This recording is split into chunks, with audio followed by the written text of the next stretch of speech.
Bienvenue sur Classique en lecture.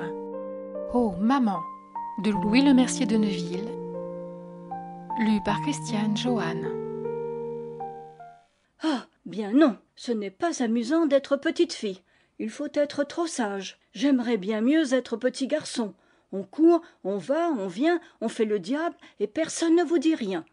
Nous autres petites filles, au contraire, on nous fait asseoir, on nous accompagne partout, on a toujours peur que nous nous cassions. Hier encore, j'ai été grondée. C'est qu'aussi maman n'est pas raisonnable.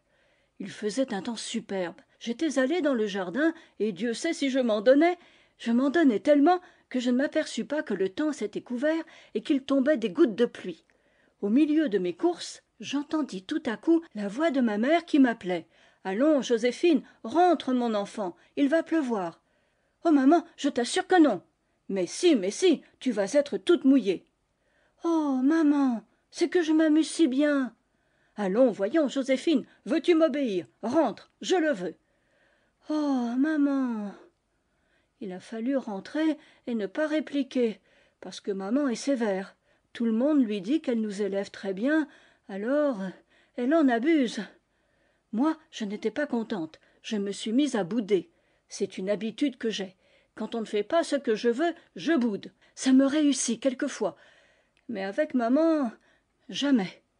Je boudais donc. Ça m'ennuyait, parce que pendant ce temps-là, je ne jouais pas. Mais ça ne fait rien, je boudais. Je m'étais réfugiée debout dans un coin, tournant le dos à ma mère. Je faisais une vilaine grimace. Comme ça. Elle avance la lèvre inférieure. Et je roulais mon tablier dans mes doigts. Comme ça. Elle roule un coin de son tablier. Puis de temps en temps, je tapais du pied, en signe d'impatience. Elle frappe du pied. Maman n'avait pas l'air de faire attention à moi. Ça m'agaçait. Cette situation ne pouvait pas durer. Je me sentais ridicule. Et puis, malgré moi, je me sentais disposée à la révolte. Parce que... Ah, il faut bien l'avouer, j'ai un mauvais caractère. C'est mon père qui a trouvé ça. Il a dit à ma mère, cette petite fille a un mauvais caractère, il faut la mater.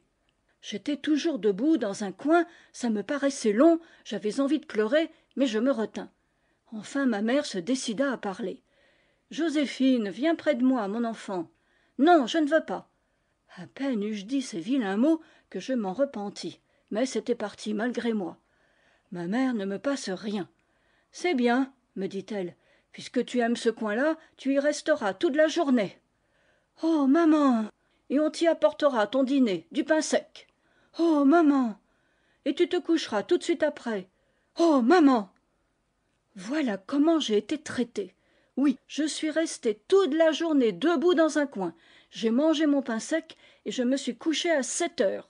Ça m'a fait plaisir, parce que j'étais très fatiguée, je n'en pouvais plus. Je me suis endormie tout de suite, et je n'ai fait qu'un somme jusqu'au matin. Quand je me suis réveillée, je ne me souvenais plus de rien. L'orage de la veille était passé, le soleil luisait à travers mes rideaux blancs, et j'entendais les oiseaux qui babillaient. Je me disais, si j'étais petit oiseau, je ne resterais pas comme cela, si près des maisons. J'irais dans les champs, dans les bois, dans le haut des arbres, où il doit se trouver de bien jolies choses, des mousses vertes, des feuilles tendres, des nids, de jolis petits nids avec des œufs. Puis je pensais, comme ça doit être agréable de voler. Tout à coup, j'entendis un coup de fusil, suivi d'un grand froissement d'ailes et de petits cris désespérés. C'était mon père qui venait de tuer un moineau, et la pensée me vint que si j'avais été oiseau, j'aurais pu recevoir du plomb. Mon enthousiasme pour les promenades en l'air se calma aussitôt. Le bruit d'une clef dans ma serrure changea soudain le cours de mes idées, ma porte s'ouvrit et ma mère entra.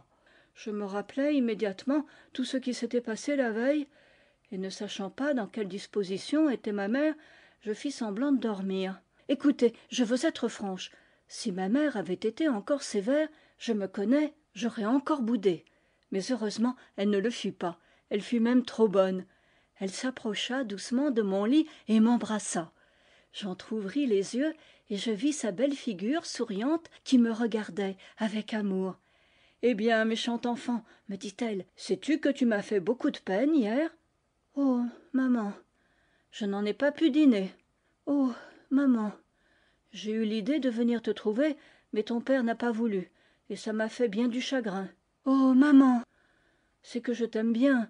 Je veux que tu sois un jour une belle fille, bien savante, bien élevée, et que tu nous fasses honneur. » Avec des larmes. « Oh, maman, maman!